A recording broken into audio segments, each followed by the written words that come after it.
I wore 52 before I got to 10 though, cause they moved me up. They moved me up. Hey, they moved me up. They moved me up to varsity my freshman year. My dog. What up, Dad? How you doing, boy? Appreciate you, dog. Yeah, so, hey, Dad. No, listen. What are you talking about? For real. So he said he was the point guard. Yeah, number 52. Wow. That must have been the last number available. 52 point guard. So Dad, here's what happened. They moved me up my freshman year. So my freshman year I was on JV, and then toward the end of the season they moved me up to varsity. You got to get the jersey that's left. And it was 52. You tripping? Yeah, I made it my own. Every time we're around ballers, son, you got to talk about them dreams. I can't. He was so good at basketball. I never said so good. You see what I'm saying? You see how you act? You was the high school meta world peace? No, like I could actually hoop, man. I don't know. You know what? I'm not finna talk about this in front of Des. Hold up, limitless. Take a stomach, got pinning it. I fought the head to witness it. Got my people feeling militant. Way I'm finna get me up. On the mission, get me up. Knowing me, I got the key. On the vision, I can trust. Limitless. Take a stomach, got pinning it. I fought the head to witness it. Got my people feeling militant. Desmond Bane, Orlando Magic, man. Welcome to the Pivot. Thank you for allowing us in your home, man. This is Channing Crowder, this is Fred Taylor, and Ryan Clark. Pivot fam, thank y'all for pivoting with us, even though they be hating. You know, when we start the show, man, we're always trying to figure out how can we introduce the Pivot's viewers and fans to the person we're sitting with. And I go through all of these things in my head, and sometimes you sit down and God gives it to you. I'm looking at your pictures on the wall, right? You had, let's just call it an unconventional upbringing. You were raised by your great-grandparents. It's a lot of great-grandparents never get to see their great-grandchildren. How much do you owe Bob and Fab for what they did for you? Everything. I mean, it's crazy because, like, the way that I grew up and the circumstances and how it's all played out and how it is now, like, I'll never forget, like, I was on a trip in Hawaii, like, with my wife. I only had one kid at the time. My trainer was with me. And I'm just looking out, and, like, I'm seeing the mountains, dolphins coming out of the water. Like, and mind you, growing up with them, I never went on a vacation ever. You know, we just didn't have the means to do that. So, like, I'm looking at this, and I just started crying. Like, damn, like, I wish my grandma and grandpa was here to be able to see this. Like, I mean, you talk about sacrifice. Like, my grandma driving me to Indianapolis, like, for my AAU tournaments. I mean, they was the backbone of everything, for sure. Like, my mom did the best she could. You know, she had me at 18 years old, just wasn't ready. You know, I mean, has had her run-ins, you know, been in and out of some trouble. And I didn't know who my dad was till I was 13 years old. And I still haven't met him, you know, to this day.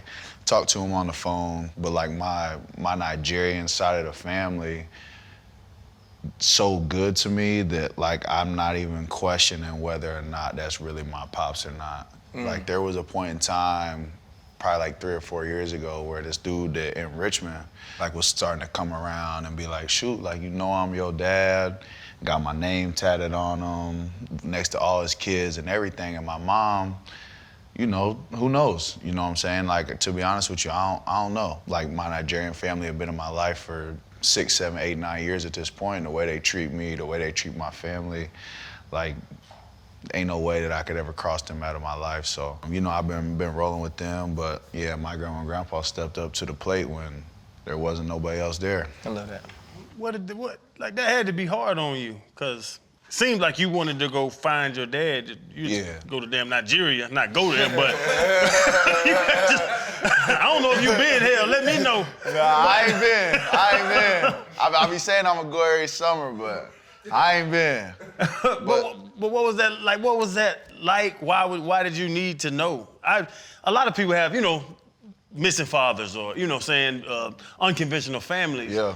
But it always seems like they want to know, want to find, or something like that. Sure. The process of it and why go through all of it. Yeah, I mean, for me, when I had found out, I wasn't asking for it. Like, I was 13 years old, and I went out to Colorado to see my grandmother, and boom, I get there, and they're like, we know who your dad is. And I'm like, this came out of left field, you know what I'm saying? And they like, your uncle's coming over to pick you up and y'all finna go to Dave & Buster's and kick it. And I'm like, bet, you know what I'm saying? Like, Dave & Buster's. You know what I'm saying? And he pull up, he got a little BMW, a little 2-door. So I'm like, okay, like, I ain't been in one of these before, you know what I'm saying? So it just kind of, and then our relationship kind of took off organically like that. Like, I started kind of having phone calls, but I mean, I got to call him on WhatsApp, and that Nigerian accent so thick, I can barely understand what he's saying to me. So, like, I ain't did my part on, like, trying to build that relationship. When I had my kids, I was like, man, I want them to know who their grandpa is, but I probably just pride, you know what I'm saying? Like, knowing that I got my own 2 kids and the time and energy I put into them, like, it's like I want to do it, but at the same time, like, I'm off you. Like, no, yeah. Like, I made it without you. 100%. But even at 13, you're discovering, you know, who your dad is. But prior to that, you can look around and see the other kids in the neighborhood, maybe with their parents, and then this happens to you. What does that do to you emotionally? Yeah, it was hard for me. The one good thing about it, like, my best friend, like, best man at my wedding, he was raised by his grandparents as well. Okay. Strong black woman raised him. So, like, we was in the same boat together, you know what I'm saying? Even if, like, we wasn't having them conversations, it was easy for me to get picked up by them and it's their grandma driving the car or whatever the case may be. So I think that was, like, a good crutch for me. But, like, man, like, coming home from practice and stuff, getting picked up, like, there was times that I was damn near embarrassed, like, being picked up by my grandparents. Like, damn, I got these old-ass folks picking me up and everybody else got their parents, you know, and they, you know, they just not gonna relate on the same level because they 50, 60 years older than the people that we going to these sporting events and stuff with. So it wasn't really till I got to college where I was like, man, I appreciate being raised by them. Yeah. Because it's like you see how everybody else was raised and the way they carrying themselves and moving. And I'm like, man, what's wrong with these folks? And it's all, you know, how you was raised, how you came up. Were there certain things that you were deprived of or they wouldn't allow you to do being, you know, from the old school versus Them them street lights coming on, I better be somewhere close by. You know what I'm saying? They was on that. Like, there was a couple times, like, I would sneak and try to go to these little parties. There's, like, a college in town, and they used to have these parties that me and my homies we'd go to, and, like, I wouldn't tell my grandma where I was at. Right. She the type she done called the whole city by the time the morning come around. Like, if one more person don't answer the call, like, them boys gonna be after you.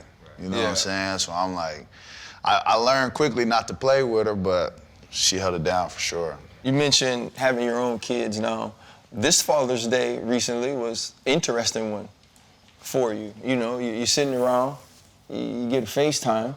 That had to be weird. Yeah. Kind of talk about the most interesting thing that happened on this Father's Day for you when you became big news. We was on family vacation with my wife's family. So, like, them are my folks, but, like, it's Father's Day, so I'm like, let me just get me and my family and let's go catch a little breakfast, catch a vibe, you know what I'm saying? Like, don't know where the rest of the day gonna take us. And we sitting there, and our old GM in Memphis had texted me and was like, you got a second, happy Father's Day. And I was like, man, like, that's different, you know what I'm saying? That's different. I'm looking at my old lady like, what you think? Like, I said, something's gonna happen. Like, I'm like, I don't know if it's me, but something, he gotta let me know something. I said yes, and probably 5 seconds later, boom, I'm getting a FaceTime call. He ain't never FaceTimed me, ever. So I'm like, oh, shoot. Stepped outside, got the news. The news you were... That I was getting traded to Orlando. So you knew exactly where you were going to? Yep, right away.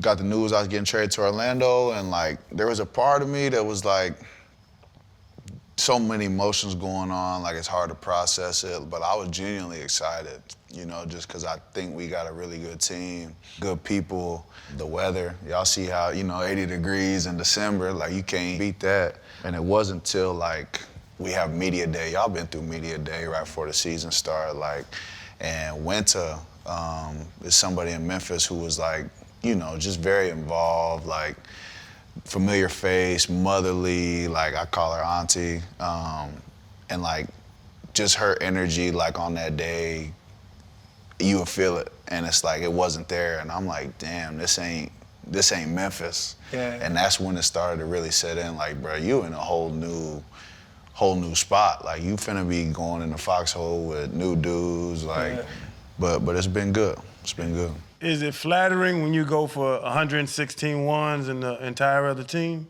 Hey, Chad, it's just him. He just by himself. They ain't gonna have no team. 76 first-round picks and 4 other dudes.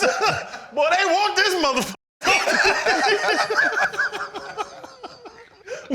When you saw the haul, bro, did it surprise you?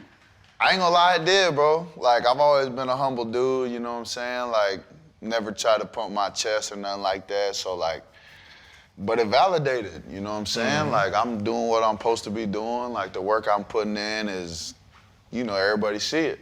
You know, I'm not just like, you know, you get drafted to a place, you like, it's home, like, you know what I'm saying? But it's like, to know somebody else in the league feel that way about me, it's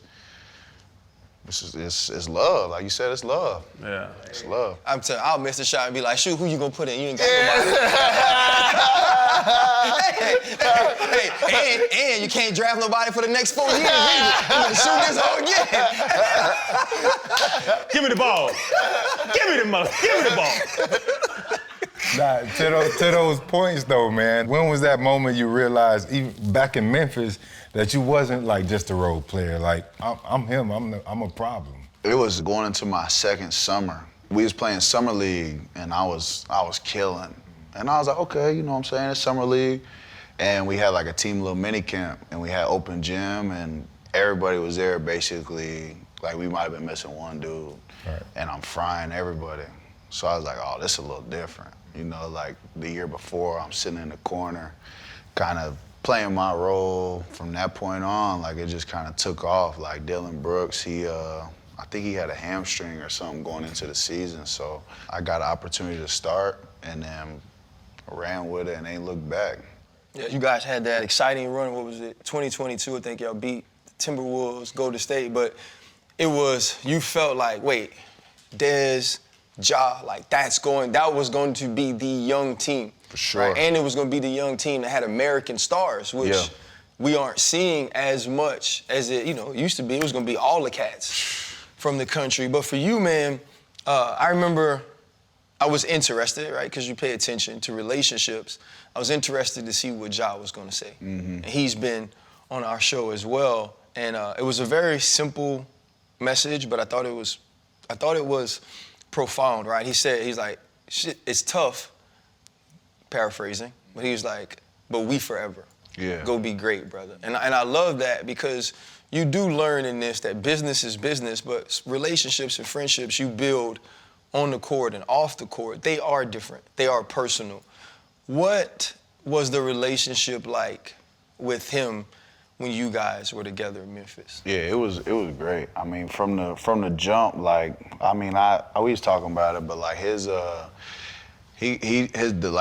way that the media and everybody try to portray him is not who he is. Like, he's say we going to kick it somewhere, like, he's the dude that's gonna set it up. He's the dude that's gonna make sure everybody's safe, getting home, they got some food. Like, he's really like trying to take care of you. Like, and like that's probably one of the first things that I noticed. Like, he's extremely loyal to his people. Mm-hmm. And like, once you accepted in that circle and like looked at as that, then like he with you, like he said, forever. Like, and I was just texting with him the other day. All is well. Like, it's love for sure. Love that, man. As I don't say OG, because hell, we got you by 15 years, but I didn't know how young you were. But as an NBA OG to a guy like Ja, like, how can you help him? Because it's like you say, I think it's a portrayal as well of how they're painting him now. You know, with the gun videos and all the stuff. Now that he has that attached to his name, what can you do as a professional athlete if he wants to change that? What kind of advice can you give to Ja? Go kill. go kill. Like, you go step on the court, average 30 and 10, make a playoff run, what they gonna say? Yep. You know what I'm saying? Like, that's, at the end of the day, like, that's what we get paid to do. We get paid to put the ball in the basket and win games. And, like, if he go do that, then they hating on him, but they also need him. Like, you know what I'm saying? Like, his shoe, got the hottest shoe. He's one of the most electrifying players in the league. Like, Ja being good is good for the league. You know what I'm saying? And him impact and winning is good for the league. So, like, he go out and do that, and all the other stuff gonna quiet down. Des, how many people graduated from your high school? You like 20? 20 kids, bro. Oh, I thought you were playing. No, that wasn't a joke. And it was the biggest class at that time, the biggest one ever. My question is, you know, you go to a small high school, Catholic school, right? And it's to get a better education, to give some better opportunities. And unlike many people who end up where you are with that sort of extension, being traded for that sort of haul, you played 4 years at TCU. Congrats on, you know, being in the Ring of Honor there. Appreciate as that. well, getting your number retired. But what was the adjustment like from being a kid raised by his grandparents, small school kid, went to a football school to hoop for 4 years, and then now all of a sudden you're starting to ascend and people are paying attention to you. Yeah, Basketball is different, your face is seen. What was the adjustment like from being from like the small, I'm working hard to get there guy to now I've arrived? Nah, it was tough. I mean, it started my senior year is when it started to get tough on me. Like, all the way up until that point, I would say that I was just hooping. And not to say that I don't hoop for the love of the game anymore, but there was no strings attached at all. Like, if I play college, cool. If I ever was to go overseas, I wouldn't even think about the NBA. You know what I'm saying? Like, if that so happened to work out, cool. And then my senior year, I started getting all these offers, like small schools, but like where I'm from, that's, you king, you know what I'm saying? Like, I'm getting little MAC schools and whatnot, and bro, I'm playing a game, and I just hit a half-court shot, and it's the end of the first quarter, and my heart starts thumping. Boom, boom, boom, boom, boom. I go to the bench, like coach talking. I'm sitting there with my head down, like not even really listening to what he's saying, and like I damn near like pick my head up, and like I feel like I'm about to faint, like pass out. They like, all right, break. And then everybody else go on the court and they like, what you doing? And I'm like, bro, like I can't go back in the game. Like, and he's like, what's wrong? I'm like, I don't know. And my grandma had came over there and sat next to me and was like, what's going on? And I was like, I couldn't even tell you. Like, I feel like if I move, like I might just fall out. Long story short, bro, I end up going back to the locker room, throwing my clothes on, game still going on, I left. Like, I left, and like, mind you, I'm at a small school, another small school with all these offers, so everybody pulling up to see me, you know what I'm saying? And like, I'm walking out, and like, people ask me for my autograph and pictures, and I head down, walking out of there, and we go to like the hospital the next morning. Like, basically, they testing my heart, like, what's wrong with him? Like, he falling out or whatever, and they said I had an anxiety attack on the court, like, and I had never had no pre-existing nothing, you know what I'm saying? But like, I had all them offers rolling in. I thought I had a girl pregnant. So like, it was just a whole lot on my plate, like at one point in time. And that was like the first time that I was like, man, I'm feeling the weight of this shit, like shit coming down on me. And then I leave for college. And I get there, and like I said, bro, our town, we 30,000 people. You know what I'm saying? I ain't never been on no vacation. The farthest I had been was Chicago. You know what I'm saying? We went on, actually, I take that back. We went to the Worldwide of Sports, like on a little AAU trip. So like, I done did that, but like going to TCU was a big adjustment. Yeah. And my roommate was from Slovakia. So like, not even American, like that's my dude, Vlad, like that is my dude, one of the best dudes ever, but like everything was just a big adjustment. So like I'm trying to come home. Dang. And the other schools between TCU and Miami, Ohio, Miami, Ohio is 15 minutes down the road from where I'm from. So I'm thinking about, man, I'm gonna be at the house for the Sunday barbecues. Like I'm right in the backyard, my family pulling up to see me. Like I ain't going all the way down here where I don't know these folks. So I'm calling them like, hey, I'm coming home, blah, blah. Like, I already called the coach in Miami, Ohio, and he told me that the offer still stands. Like, they'll find a way. And I'm expecting them to be like, cool, like, we excited to have you home. They like, hell nah. You ain't coming home. You say you doing this is what you're doing. And by the time, like, you know, little things start running around campus and stuff, I might can stay in Texas. You know what I'm saying? Called Summer B? Is that Summer B? Yeah, come on, bro. That summer, it was 110. I'm going outside, like, you know, my skin burning. I'm the only one out here. I'm like, man. Yeah, they had them sundresses on in Texas. They eat cornbread. Never seen nothing like it. I'm coming from Indiana. They raised on corn out there. You know what I'm saying? Little different. At least, hey, you had to lie though, tell them you playing a little football, because they ain't really, TCU weren't really tripping on that basketball. Oh man, I'm walking around campus, you know what I'm saying? I got a little pep in my step. Like I'm thinking, oh, this the Big 12. I'm, you know, full ride. Like, let me go shoot at something. You know what I'm saying? Like, I'm trying to see what's good. Yeah. She like, so what's your name? Blah, blah. I'm like, shit, Des, you know what I'm saying? Trying to hit her with some smooth shit. Yeah, let's get to the chase. Hey, let's get to the chase. I gotta say, if you come from a class of 20 people, you ain't had no game. You couldn't have had game. You was around the same 7 girls your whole life. And I had all 7 of them. Hey, he just joking. He just You gotta joking. be able to maneuver to go through all 7 now. For sure. Come on now. Nah, but really on that though, you had a lot of offers and all that different stuff. You average over 30 a night in high school. Who was y'all playing? 5 Channings? Yeah. It was probably a combination of these two right here, you know what I'm saying? Hey, 52 and 54. Yeah, 54. First off, he out there to foul people and he wearing number 52. great defender. You was locked Move down. my feet. Yeah. You know what I'm saying? Slide, I shuffle. get down low him. Nah, but seriously, I do want to ask about draft night, because the NBA is different than the NFL, right?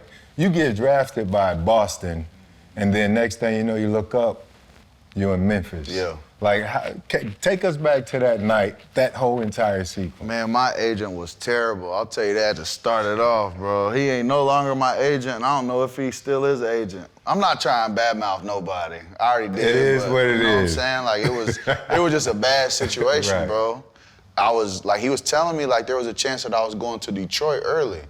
And they had the 16th pick and the 19th pick, and so I'm like, okay, here we go. And nothing, boom. Everybody in the crowd, or not in the crowd, but in the living room, like we kind of set up in the living room, my family in there. It started getting to like pick 22, and they're like, what's going on? Like, cause I had kind of like climbed the boards and I was projected to go kind of in that range. And we basically find out on Twitter that like I got drafted to Memphis. So like Boston was never really like, it was in the equation because that's how it actually went down, but like, when we saw what was going on Twitter, like if you go back and watch the video, I never even put the Boston hat on.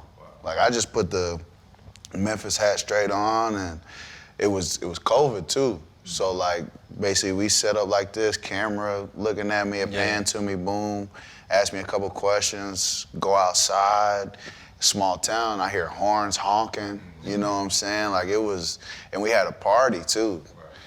And probably 75% of the party left with COVID. You know what I'm saying? Like, we had no business throwing no party. Absolutely not. We had grandmas, great-grandmas in there. I'm like, man, we tripping, bro. But anyways, everybody made it out, so we good. Speaking about that night, you're sitting there with your grandmother, a picture of your grandfather, who I want to say passed, 5 months or so before because of COVID. Yep. What was that moment like for you, though, with all they had done to help you get to that point, for her to be sitting right next to you and for you to have a picture of your grandfather as well? It was wild. Like my grandpa obviously was gone, but like you could just tell, like my grandma had already been in the hospital with COVID. Basically went in there with like 40% of her lungs working and came out like with 10% of her lungs working. So like she basically struggling to do anything and everything every day, but she's the one that's like, I'm gonna beat this. Like, and she had always been like that. Like, it didn't matter what it was. When I was growing up, she had come home with pneumonia, like oxygen tank, wheeling it up the stairs. Like, so I had seen her battle tested, and like she's the strongest person I knew, but like you could just tell like she was holding on till I got drafted, like to make sure that I was good. Like, I got drafted, it was January or whenever it was, I called her and was like, Grandma, I'm starting tomorrow. And she's like can't even speak, bro. Can't even speak, but like, that's so good. Like talking like that, like, and I'm like, damn, bro, like my grandma on her like last leg, but like at this point she's in hospice, like there's a nurse taking care of her. But like she would have some days like that where she's having like tough days, and then 2 days later you talk to her and she's sitting upright, you know what I'm saying, smiling. So I'm like, okay, like it's just another bad day. Tell her I'm getting the start. They call me the next morning like, yo, Grandma just passed. Damn. So like, and my wife, like, she was my lady or my girlfriend at the time, sitting there like when I get the news, and I put my phone down and I ain't even cry like right away. I ain't even really do nothing. Like I was just mute. I ended up calling the Grizzlies and was like, shit, my grandma just passed. And it was like, okay, like, let us know if you need anything logistically to get back. And I was like, shit, I'm already here, I'm gonna play. So, like, she would've wanted me to play. So I played the game that night, and we ended up driving back to Richmond the next day, and yeah, it was tough, bro. It was tough seeing my whole family like that. Like, and I was trying to be the one that was holding it down, tough, like making sure that I'm here for you if you need it. And like, I ain't never check in on myself. And like, I was going through life just on like, I remember telling my trainer, Jared, like, shit, if I die, I'm cool. Like, not on no, like, I'm ready to kill myself, but I was just like, I've accomplished what I needed to. Like, at the time, I didn't really have kids yet. So I was just like, if something was to happen to me, like, I'm straight. You know what I'm saying? No strings was attached no more, because grandma and grandpa was both gone. So like, I was living like that for a while, just reckless. You know what I'm saying? Not like I was getting into nothing too crazy, but like, I was just whatever. You know what I'm saying? I'm not really worried about nothing. I'm just kicking it, whatever.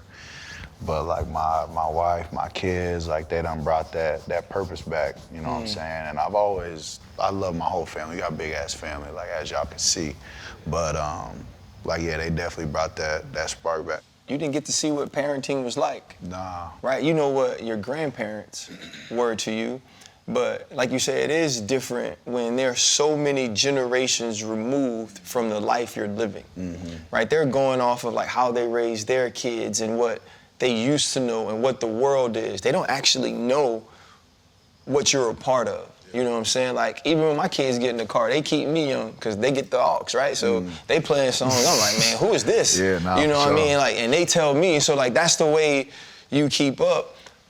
When you think about your babies and your wife now, how have they helped you sort of reconcile what you felt from not having your parents around in the way that you parent them? Yeah, I mean, I think that for me, like you said, I didn't see like a great example of a young parent. Like, there was birthdays, like my mom would pull up with a friend in the car, hand me a 20 and keep it pushing.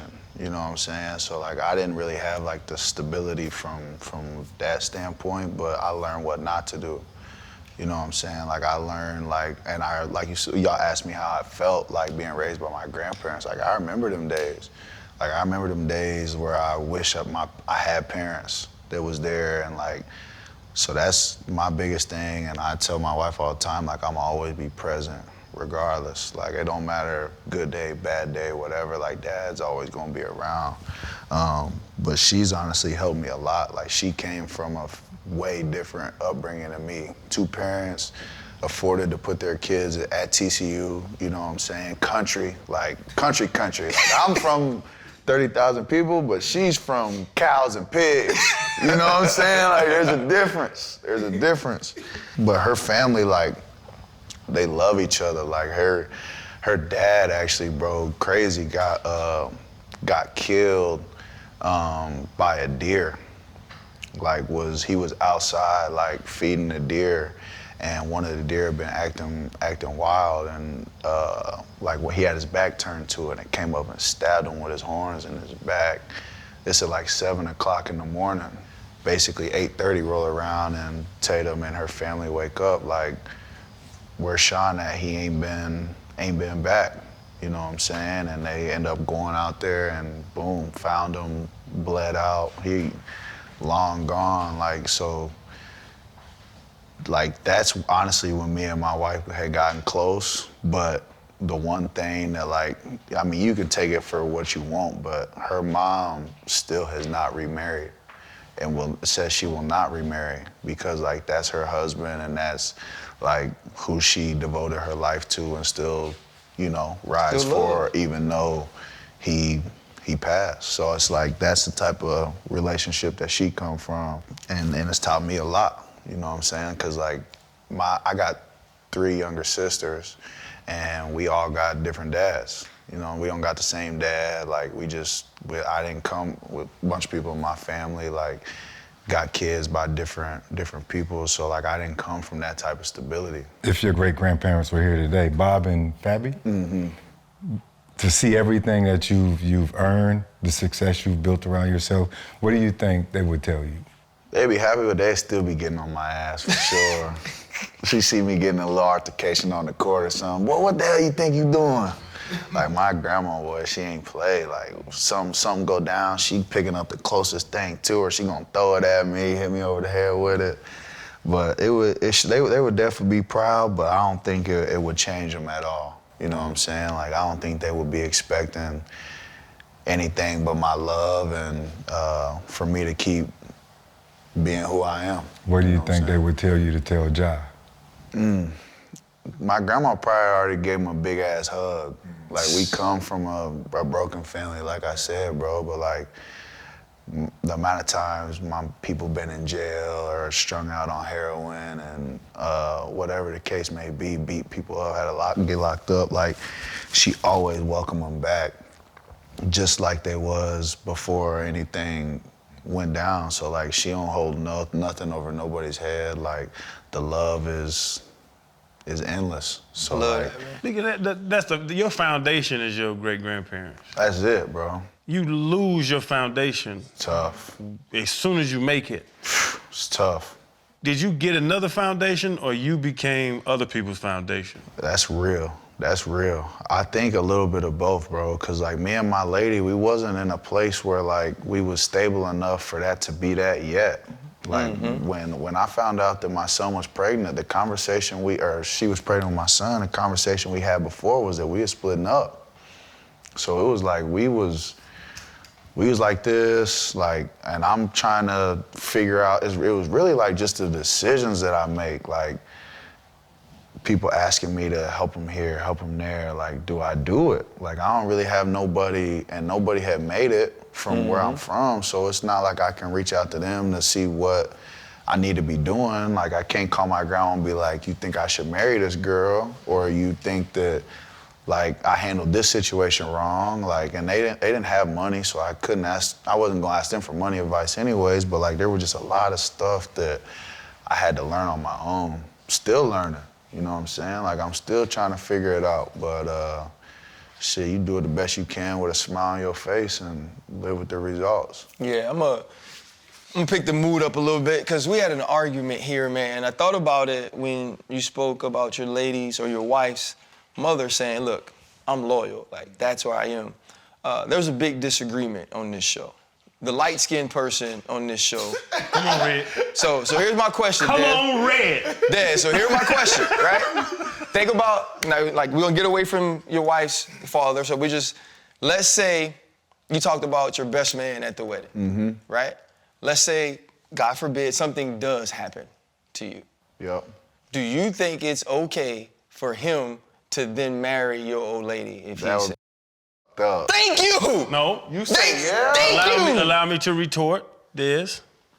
He gonna, What's his name? see this What's too. his name, Vlad? Billy Webster the third. That's my boy. Billy? That's my boy. Okay. And I don't even like to use it, you know. Yeah, but- No, Chan, no. But because I want people to, Manifesting. he gotta feel it though. Like if you just, pause, but like if you just, like if you just say it out in the ether, people can start rationalizing. You gotta think about your best friend. What and you your- say?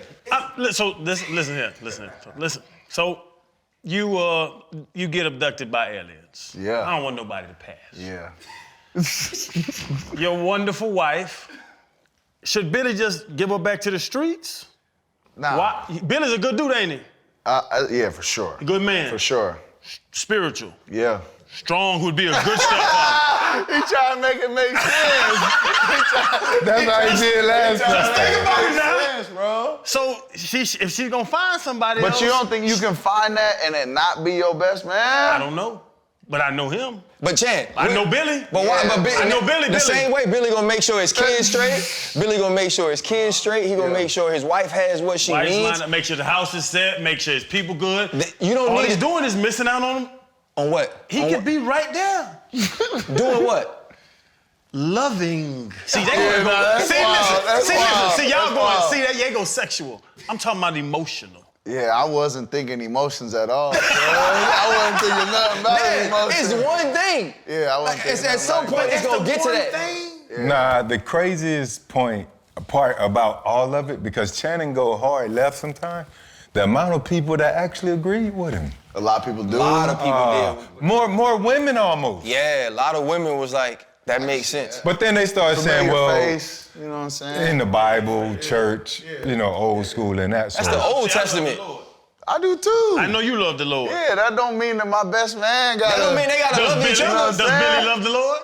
Yeah, God fear, man. Everybody's loving the Lord, Des. Hey, man, because when you said it, I thought to myself, and like it was the strange thing to me when people was like, that makes sense. But I also think people have a fear of starting over. For sure. Right? Like one, folks is crazy, but like the other piece of it is too, it's like, man, now I gotta go date. I gotta go learn you. If I got kids, I gotta have you around so that part is, I understand, but hey, I want you to stick close, not that close. Yeah. Sure. What's your kids called Billy? Uncle Billy? Uncle Bill, for sure. They can still be Uncle Bill? Hey, Uncle Bill don't stay at the house. Uncle Bill come hang out for a weekend and go home. Hey, when Fred was talking about, your grandmother and advice, what do you think she would have said when you hit old boy in the head with that ball? That's what I'm saying, bro. Like I know I was. What is it, a kabu or? Yeah, that's my brother too. So it's love, I don't know what camera to look at, but it's love, Don't bro. love me then. I watched it. Well, it was something like, you were talking earlier though about like how the game has changed. Yeah. Bill Laimbeer, man, and Dr. J, they like fist fight. They get a tech. Everybody goes back and plays basketball. Yeah, for sure. Right. The game was, folks get clotheslined, whatever it was. That wasn't even flagrant. Like that's just a foul. You shoot your free throws, and we go ahead. But when something like that happens, right? Because we were talking about perception. Mm-hmm. When something like that happens, and that's not the perception people have of you. That's not what they think of you. What happens to you in that moment that incites that sort of rage or reaction? It's that switch, bro. Like, I think it's that switch, but I also think it's everything that we kind of talked about, like how I was talking about, like how after my grandma passed, you kind of live life on like cruise control. Mm-hmm. Like if you get on cruise control and just let everything start festering, it's gonna find a way out somehow. You know what I'm saying? Whether that's arguing with my lady, whether that's, okay, I'm not playing well on the court and I take a hard foul and do something crazy. And like you said, like that's not who I am. Like I think everybody that knows me knows that I'm solid and you know, everybody makes mistakes. Like I made a mistake and I, you know, I apologized for it and moved on and will be better because of it. But like, it was weird because being in a new spot like Orlando, when that happened, like that's kind of what I was worried about is like, how are these folks gonna look at me? Like, I don't know how they get down over here about like, in Memphis, we had a few incidents where it was, I'm not gonna say that it was like relish, but like that was our culture. Like we was like, we the ones that's gonna rough it up. Like if it get there, you know what I'm saying? But like, here, I was like kind of walking around on eggshells for a couple days. Like, I don't know how the staff or the front office or such and such gonna take it. You know what I'm saying? That happens, but it also wasn't a Desmond Bane type start to this year from a shooting standpoint, from a production standpoint. I've gone to a new team. Like, I know how it is. It's like, as much as you believe in self, you like, bro, I gotta prove to these dudes. 100%. And especially with what they gave up to get you in players and draft picks, people looking at you like, nah, you supposed to come help us go win a chip. To the mountaintop. Yeah, so how difficult was the beginning of this season for you? It was tough. I mean, it was tough for sure. Like, and I think conversations with my old lady, but one conversation that I had with my Aunt Adria, she cooked for me during the season. She was here, and I was asking her, like, yo, you ever change jobs? And it was a little uncomfortable at first, and she was like, yes. Like, she worked at Red Lobster for basically, like, 30 years or whatever. And she worked, like, 15, 20 of them at Richmond, where I'm from. Man, you know, very well respected, like, everybody in the city knows her, like she's like the mayor in the town, you know what I'm saying? And she go to Indianapolis. She's a white lady, she go to Indianapolis. The spot was like, all the workers was black, all the clientele was black. And she's good with that, you know what I'm saying? But like where in Richmond, it was all about pleasing the customer. Like in Indy, it was about making sure that the staff was good. Because if the staff wasn't good, they was gonna be like, shit, I'm going home. You know what I'm saying? Like, I'm not about to deal with this. Like, I'm going to the crib. So she was like, the goal was the same. We were still trying to serve our shrimp scampi and our rolls. You know what I'm saying? Everybody love a Red Lobster roll. Oh, come on now. Biscuits, yeah, biscuits fire.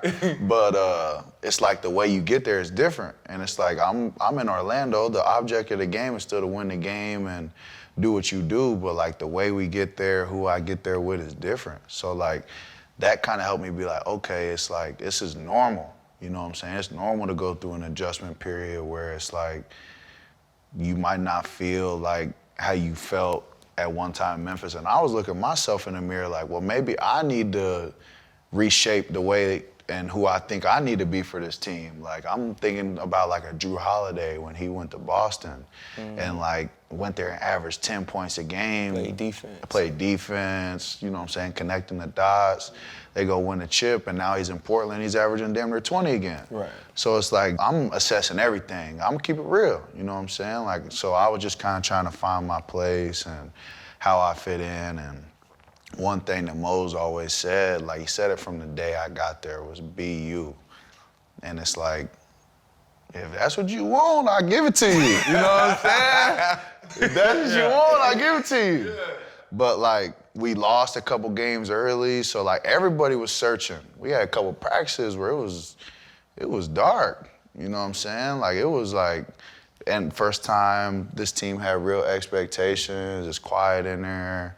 But you need some adversity. Yeah. Like that's what make you stronger, and it made us come together. You know, so we 37 back-to-back now, though. Yeah. Sure. We up there with T-Mac. You talking about figuring it out or whatever. Is it schematic? Is it mental for you? Is it confidence? Because like you said, damn, what's that, 74 points in 2 games? Yeah, nah, that's quite impressive. It's between the ears, bro. Like, it's all mentality. Like, first time we played Detroit, like, we was not ourselves. Like, we got beat by 20 points and we ain't forget, you know what I'm saying? And it's like we in a much better spot mentally going into the game, and it showed. It's not like they a different team, or we didn't just go get 6 new players, you know what I'm saying? They got the same players they had last time we saw them. It was just, we was ready to square up with them.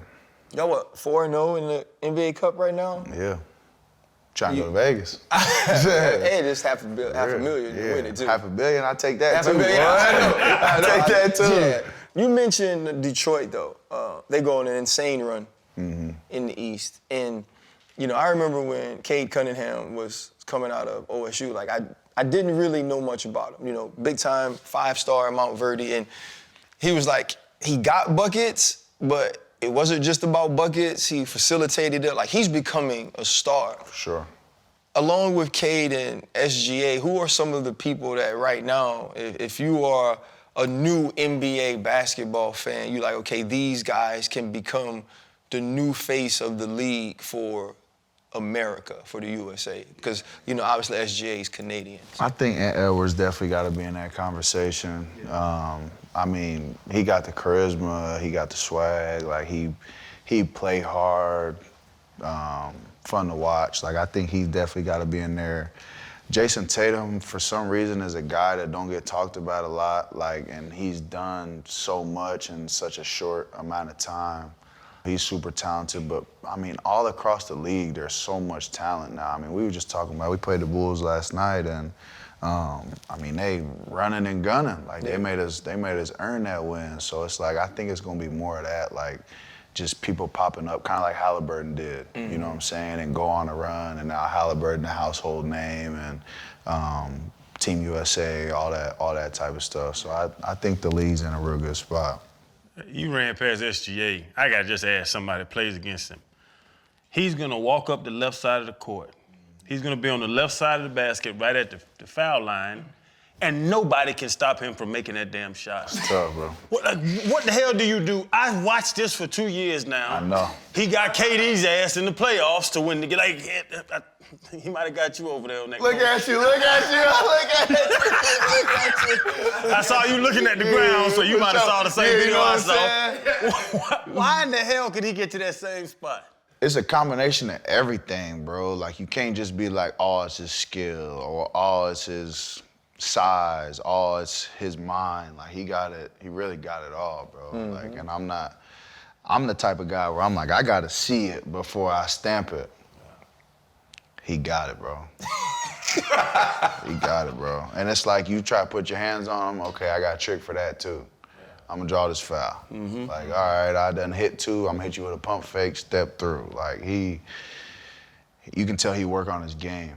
My boy Kenrich Williams over there, shout out my boy Rich, he graduated from TCU too.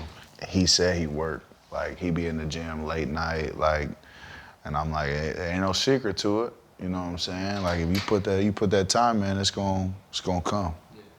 How much of your success in the NBA is like just routine? I think it's everything. Like, I think you gotta have a routine, like, not only on the court with what you do, but you also gotta have one off the court. You can't get away with kicking it 5 days straight, and you're gonna have 3 games in that span. You know what I'm saying? So you gotta take care of yourself.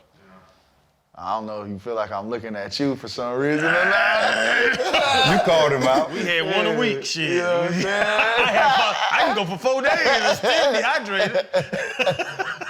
I just want to ask the question we ask all of our guests, which is your biggest pivot in life. That's that one moment you can look back on and say, this happened to me or for me. It's probably that TCU offer. I think that's really what changed my life. I was pulling into the driveway, about to go inside and tell my grandparents that I'm committing to Miami of Ohio.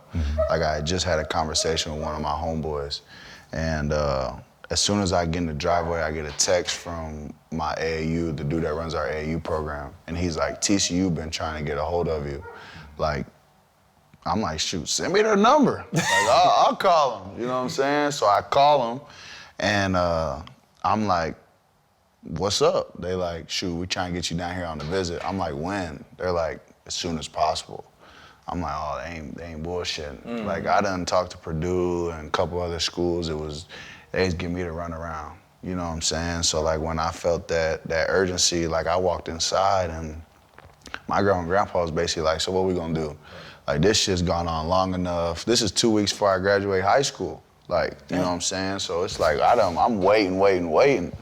And they like, it's gone on long enough. Just go ahead and call them, commit. You would hate for something to happen and your scholarship be off the table or whatnot. So I was like, nah, like just hold on. So I go take the visit and I had sprained my ankle in like a little hooping thing that we had done like a week or two before. So I hadn't really hooped. So, and they're trying to get me to go out there and play open gym with their guys. And I'm like, I don't want to go out there and it up. You know what I'm saying? Like, I don't want to go out there and look sorry. And so I'm just sitting on the sidelines, like damn near worried about my ankle, but two, like, I'm trying to play it safe. You know what I'm saying? Like, to keep it 100, the assistant coach come up to me. He's like, just so you know, if you don't go out there and play, you ain't gonna get a scholarship. Dang. I'm like, oh, shit. So I lace him up, go out there, and I was killing them. You know what I'm saying? I was killing. So I'm going downstairs calling like, hey, you wouldn't believe it. Like, I'm on some shit like that. So it worked out. And like, I mean, like you talking about, like we was talking about somebody if they need to go to school, like that's where I grew up. Like,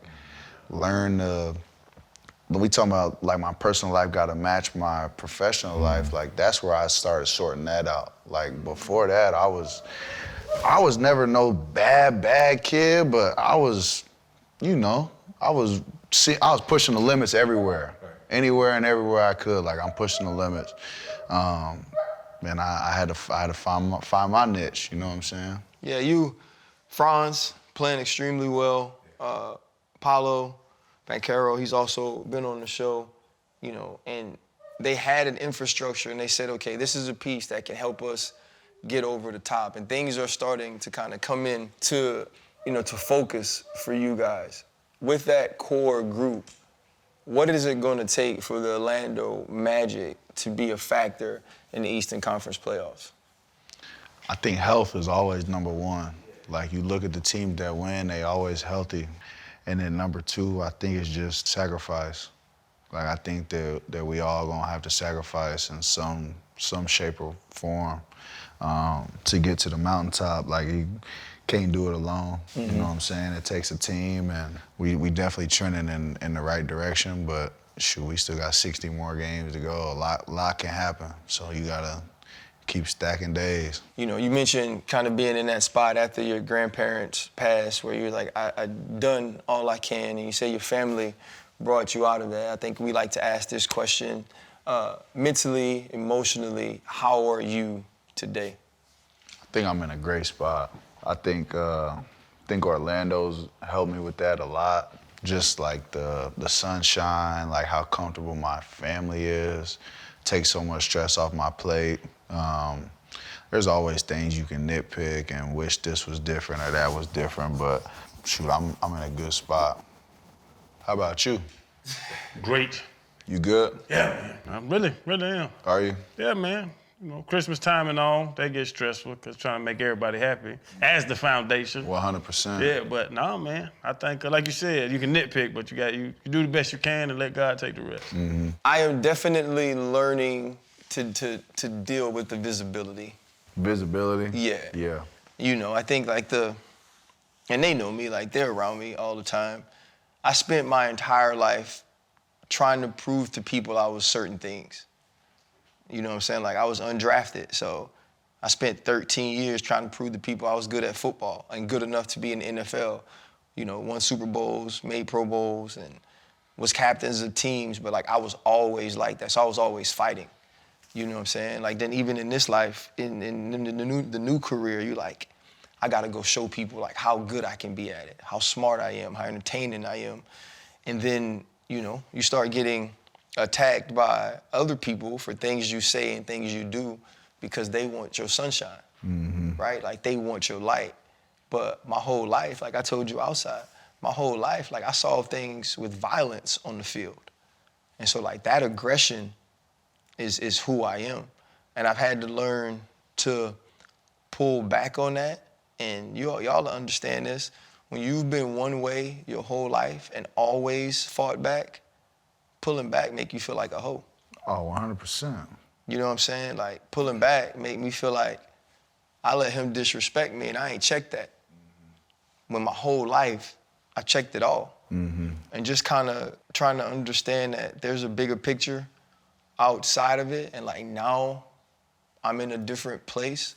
But like this year has definitely been tough from that standpoint, having to learn that like I can't fight every single battle, you know, and that's something I'm definitely dealing with. And I think some days I'm really good at it, you know, and I think some days, you know, You human. I sit in the house and I be like, damn, am I a hoe? Yeah, no, that's real, bro. You know what I'm That's saying? real, bro. Yeah, That's you know. real. Y'all need to learn how to grab y'all pearls. Nah, man. Cause you done made it. Like, oh, why are you talking to me? For real. I grabbed my pearls. Y'all kiss my Oh, peasant, leave me alone, peasants. Gee, I'd be like, what you gonna do? Hey, you know, but you can't be like that, man. You can't. Like Fred, I give it to Fred. He's helped me a lot, kind of realize that like being like this is okay. You know what I'm saying? Because I was always on like, what's the next thing? Like, how do I figure out how I go prove something else? I don't know the last thing for myself I've celebrated. You know what I mean? Like I give it a second. You know what I'm saying? It's I like that too. yeah, you know, it's like, damn, like I did that, or God blessed me with that. All right, let's wake up and go do the next What's thing. next? Yeah. You know, and I think that's a hard place to be. But I also know I only have what I have because of that too. You know. So. Sitting here listening to Daz, listening to Channing you, just me, man. It's been, you guys haven't heard me say, like, I have really been going through it the last couple months. A lot of shit overwhelming, real heavy, but I keep smiling, keep showing up. Recently came to a conclusion like that I need to like let it out and go and talk to some people. Luckily for me, my right-hand man just came home from prison. He got jammed up like a year ago, but like we always have these solid talks. And I ain't really want to have that weight on Andy or anybody else for that matter. So him and I just been chopping it up. And I think it got a little harder around the time when the second anniversary of my grandmother's death, and along with some other things. So, but I just I try to put it in perspective because I'm so good at trying to help other people. And then when you're in it, you're like, all right, you gotta learn, you gotta use those same tools, but you can't just keep it in. So being able to talk to him the last 2.5 weeks kind of got me back in a good place. You know what I'm saying? So I'm solid. And then the holidays, around this time, things tend to get a little tricky. That's why I like to just get past the holidays. You know, like you say, you gotta be here. Holidays slow everything down. It becomes a bit more depressive and just a lot heavier, but gonna push through, gonna enjoy family, man, gonna continue to practice what I preach, and things will be good, so Yeah. solid. How was the holidays when you was growing up? Fun. So Like, what changed? when you become the man of the house, when you gotta do responsible the heavy for- lifting Yeah. to make sure everybody is good and everybody gonna look at you. But I don't think you gotta lift it the way you think you probably gotta lift it though. Maybe not, Yeah. but I put that on me. Yeah. You know what I'm saying? I feel you.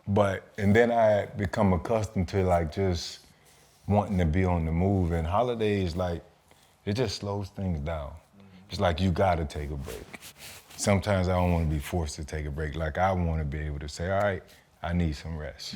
Holidays just slow everything down, and I think I've been more of the Grinch, like. That gotta change, bro. Yeah, I think the coolest part about what we got to do though, I'm gonna be honest, taking care of people is like the best part of this Nah, that's life. dope, yeah. You know, like you gotta be honest with them sometimes, and because it's about the approach. Because for most of what we're asked, like we can do. And I feel the weight of, not the weight, but like the blessing of having when I know. I was listening to something Dad said, right? When he was talking about, he's like, nah, I wasn't living like that, but like I would push the limits. Or he was in the spot to where he said, like, I was just on cruise control. Like, there are people who we are close to, and pushing those limits put them in jail. Pushing those limits cost them their lives. Pushing those limits cost them opportunities. Being on cruise control didn't let them do their jobs at a level that allowed them to keep their jobs. And like, we got to make those mistakes and those decisions and still be here. And so like when my family members or people I'm close to are asking me for stuff because they made bad decisions or mistakes, I'm kind of like, well, I don't hold that against them. And if I can help, like I can help. And when I can't, I can't. You know, and I think like that's who we supposed to be, dog. Like God gave us this for a reason. He ain't give us this to hoard it, man. And so like I think, you know, it's a blessing to do this show. And I will say this for you, Des, man.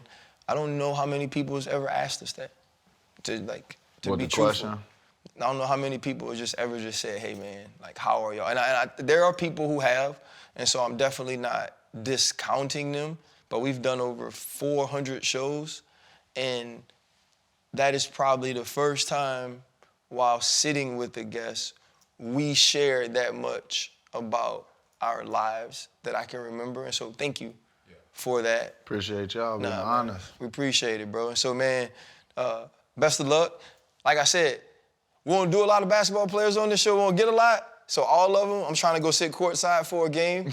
You know what I mean? So You trying to get flued out? no, I'm gonna just get a ticket to the game. I got a lot of jobs. Hey, bro. He's funny, bro. Every time, He's funny, dog. bro. Dad, He's funny. every time, He's bro. funny. Can't stand this dude, dog. Man, appreciate you, bro.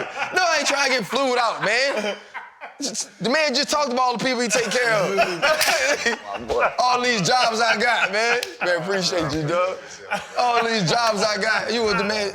You stupid, dog. We gonna be in Orlando for something. Where you play next week? Ooh, I love New Orleans. Hold up, limitless. Take a stomach, got pin in it. I fought the head to witness it. Got my people feeling militant. Way I'm feeling got me up. On the mission got me up. Knowing me, I got the key. On the vision I can trust. Limitless. Take a stomach, got pin in it. I fought the head to witness it. Got my people feeling militant. Way I'm feeling got me up. On the